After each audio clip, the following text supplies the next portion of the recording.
Bom, hoje eu quero tocar num assunto que é polêmico aí para todo mundo que estuda idiomas, de um modo geral, né? Acho que não só o inglês, mas em especial o inglês por ser essa língua aí que tem essa diversidade de fonética, digamos assim, né? Ou seja, as palavras elas possuem, especialmente as vogais, né? Diversas formas de pronunciar e de modo que isso complica a vida de quem está aprendendo, né? Quem aqui nunca conheceu alguém ou até mesmo essa pessoa que enfrenta aí o seguinte problema, né? Consigo entender americanos, mas não britânicos ou vice-versa, né? Então é sobre isso que eu quero falar, como melhorar a sua pronúncia, né? O chamado, né, falar como nativo. Bom, antes da gente dar sequência a essa explicação sobre esse assunto, é importante fazer um disclaimer muito tradicional e básico, né?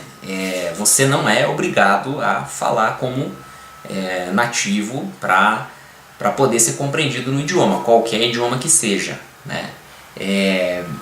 Então isso aí não é uma obrigação, não é para a pessoa se sentir compelida a imitar falantes nativos de um idioma com o intuito de que isso seja a forma certa. A forma certa é você pronunciar de uma maneira que todo mundo compreenda o que você está falando, né? Por outro lado, eu acho importante mencionar que não custa nada, né? Vamos colocar isso de uma forma bem rápida, né? Não custa nada você se esforçar um pouquinho para pronunciar de uma maneira muito próxima da forma como nativos de um modo geral. É claro que variações existem, né? Especialmente em inglês, volto a enfatizar, né? Que uma língua, além de ser bem flexível, é muito diversificada, né? Ou seja, vários países distantes, aí você tem Estados Unidos, Nova Zelândia, Canadá, Austrália, então imagina a salada de frutas que vira isso aí, né? Mas de um modo geral existe um padrão aí que acompanha todos os nativos de qualquer idioma que seja, no caso aí inglês, né? Então é importante, ao meu ver, não custa nada, né, se esforçar para que a sua pronúncia fique bem próxima aí desse padrão do qual eu estou falando, né?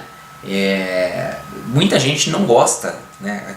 Acredito que brasileiro em si não tem muito esse problema, mas europeu tem bastante esse problema seria um problema cultural, digamos assim, né? Ou seja, fala no seu sotaque, como é o caso dos franceses, mas é deliberado, é intencional, né? É apenas para mostrar que é daquele país. Também é uma coisa que eu acho ridícula. No outro extremo estão aquelas pessoas que colocam isso como uma questão de ego, né? Vou falar para que as pessoas me elogiem, ou para que as pessoas me confundam como um nativo, né? Que é uma bobagem também, porque se alguém senta e conversa com você, independente do seu sotaque ou não, a pessoa eventualmente vai perguntar de onde você é, né? Você vai mentir? Então não vale a pena ter esse tipo de vaidade, né? Bom, um ponto importante que eu acho aqui de desmistificar, digamos assim, é que aqui eu tô chutando, tá? Não tenho nenhuma base para afirmar isso, mas boa parte da fonética de um idioma é, digamos, universal, ou seja, existe em quase todos os idiomas, como as vogais, por exemplo, né? Mas mesmo nas consoantes, aí é a grande maioria, né? Pelo menos eu acredito dessa forma. Então eu até compreendo a dificuldade para se atingir uma pronúncia ou a pronúncia de determinadas palavras ou sílabas, etc., quando aquilo não existe no seu idioma, né? Por exemplo, o R, em inglês r, né? Esse R forçado, né, que a língua inglesa tem no começo das palavras, né, ou no meio, isso é algo que não existe na nossa língua, por exemplo. Então eu entendo essa dificuldade, né? Não estou dizendo que essa dificuldade é intransponível, muito pelo contrário. Eu acredito que existem diversas técnicas aí e formas de aprender qualquer fonema aí, né, com raríssimas exceções, né?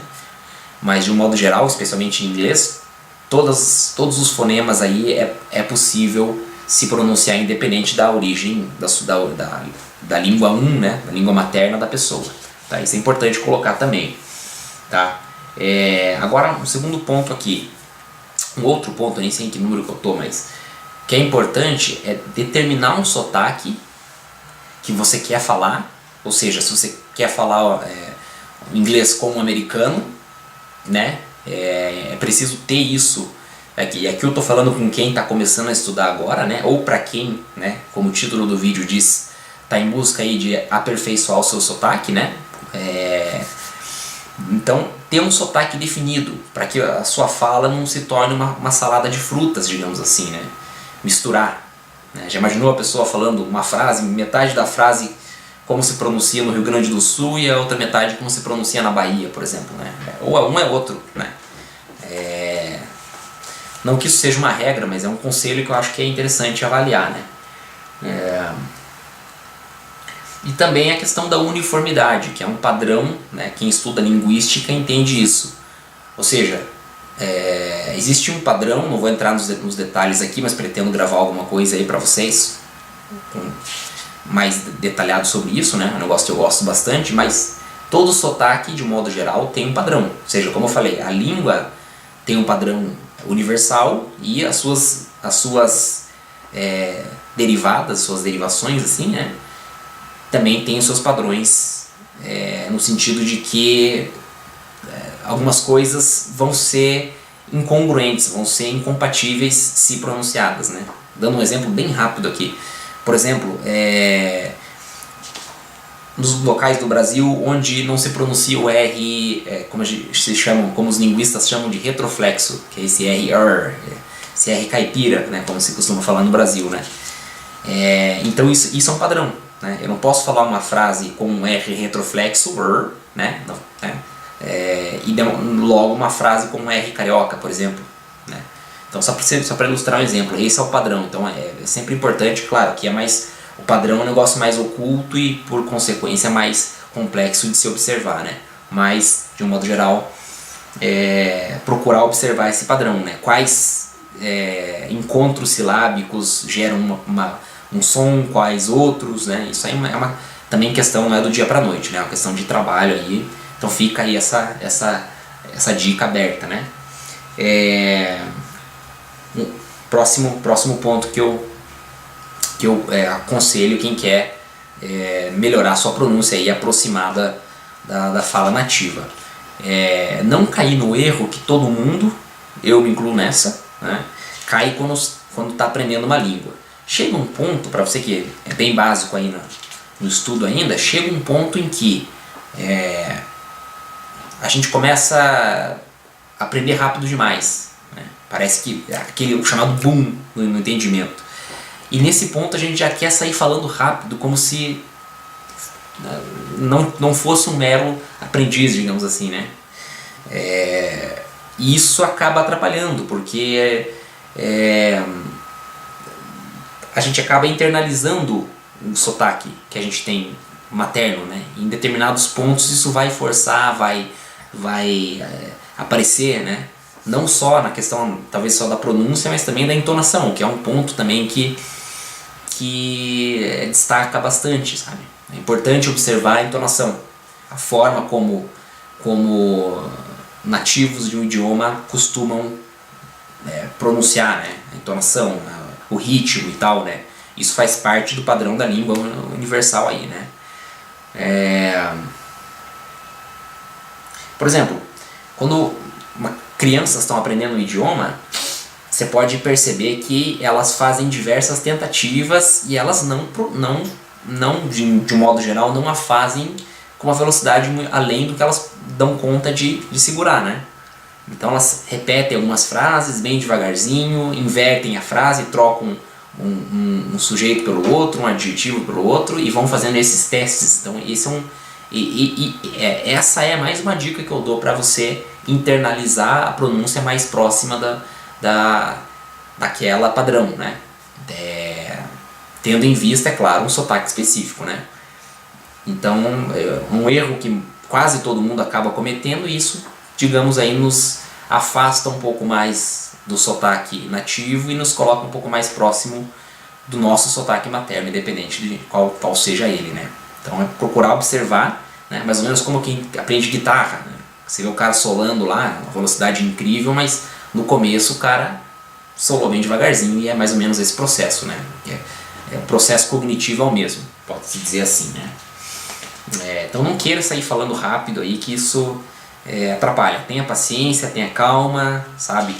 Vá com tranquilidade aí, que isso vai ao médio e longo prazo vai ser muito benéfico aí pro seu sotaque, tá? E para finalizar aqui, eu trouxe alguns fonemas aqui que, ao meu ver, claro, são muitos e existem outros aspectos aí que daria para encaixar aqui, mas enfim, isso aí vai ficar para outra ocasião. No que diz respeito a falar próximo aí do sotaque de nativos de modo geral, né? Mas existem alguns, e aqui falando de inglês, né, da língua inglesa, existem alguns fonemas que, ao meu ver, são interessantes de se observar para poder internalizá-los, digamos assim, né?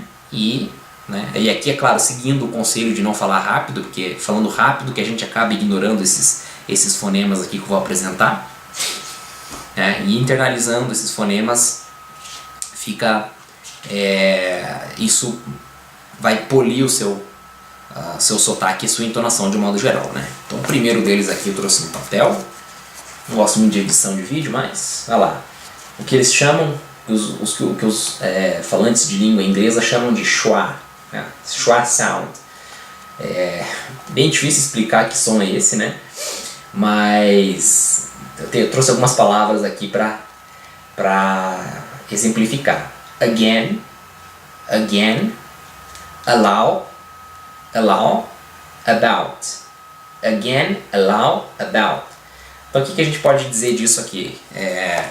Que seria um som entre um gutural e um vocal, né?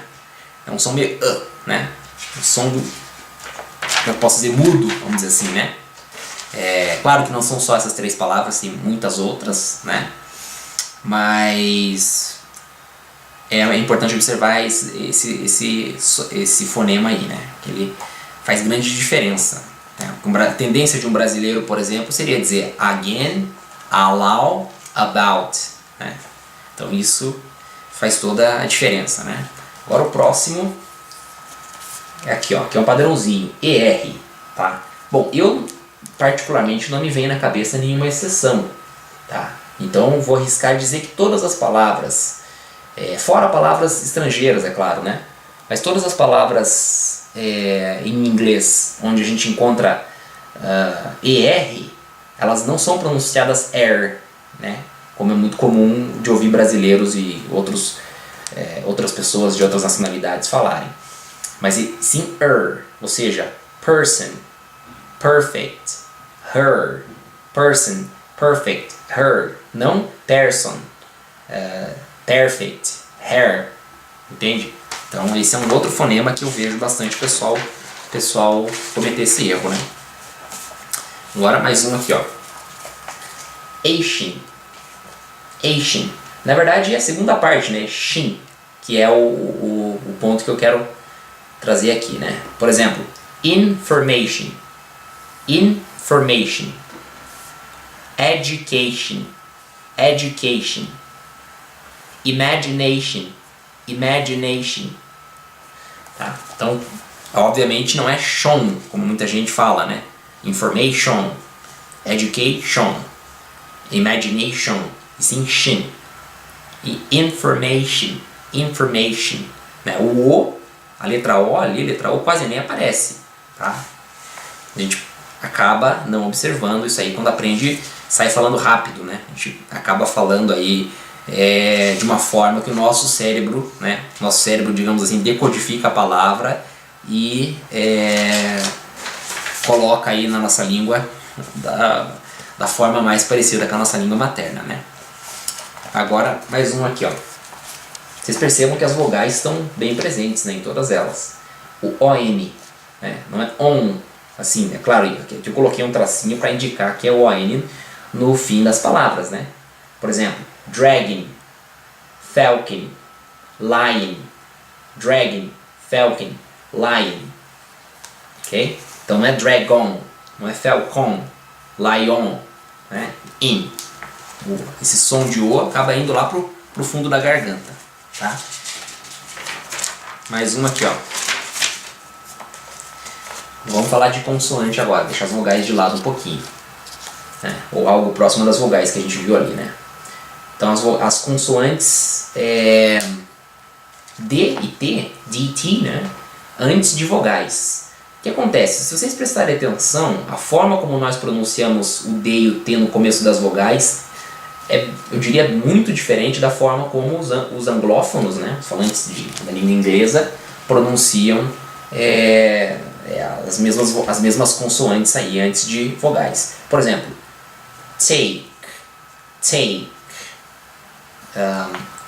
tall, train, day, doll, drain, tá? Não vou me ater à forma como nós falamos em português, e sim em inglês. Percebam que é meio tss, né? Tss, tss. Mais ou menos esse som aqui, ó. Tss, tss. Take, não é take, e take, tá? Geralmente quando a palavra começa em TH, dependendo da palavra, né? Que é um fonema bem complexo aí, varia de palavra para palavra, e varia de sotaque para sotaque também, né? Mas daí a gente acaba encontrando algumas coisas, algumas pronúncias bem parecidas com o nosso T, né? Que é o mesmo do espanhol, acredito eu, né? No início das palavras, entre outras línguas. Na língua inglesa não, é uma forma diferente aí que eles pronunciam, baseado nisso que eu, mais ou menos, parecido com isso que eu reproduzi aqui. E agora, eu diria a cereja do bolo, para você que quer soar bem parecido com o nativo, né? Os links. Isso aqui é uma dica para qualquer idioma, e é claro que em inglês, língua inglesa não ficaria de fora, né? Então percebam como as palavras, digamos numa frase, expostas numa frase, elas, quando uma palavra termina numa consoante e a palavra seguinte é uma vogal, a tendência é que as duas, na fala corriqueira, né? Não é uma obrigação, mas na fala corriqueira isso acaba acontecendo, que as duas se encontrem foneticamente falando, né? Por exemplo, I'm a very good boy. Primeira frase. I'm a very good boy. Então, percebam que o M, que está representando am, né, aqui, independente da contração, tá? Poderia ser I am a very, I am a, né? Independente de estar em contração aqui, né? Mas o M e o A se encontram. I'm a very good boy. A próxima, good or bad. Good or bad. Então o D aqui, né, vai se encontrar, no caso aí, digamos como se fosse uma única palavra, good or, né? Então o D, como vocês já devem ter percebido, no meio de palavras ele tem a tendência a soar como R, né? Então good or bad. Próximo, on and on, é uma expressão, né? On and on. Então vejam aqui, ó.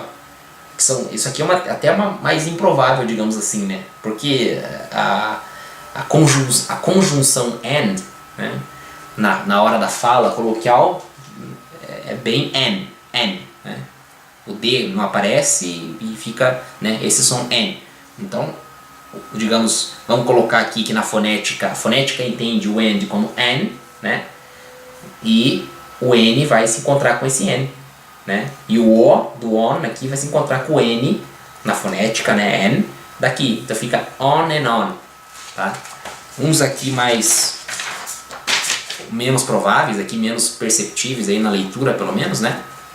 São alguns aí, por exemplo, some people are good.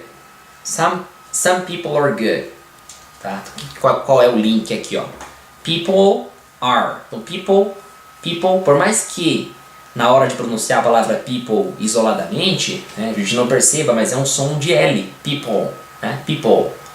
Né, apenas a língua não toca o céu da boca, mas ele tenciona a fazer isso, de modo que quando existe uma palavra seguinte iniciando em vogal, né, esse L fica evidente, people are.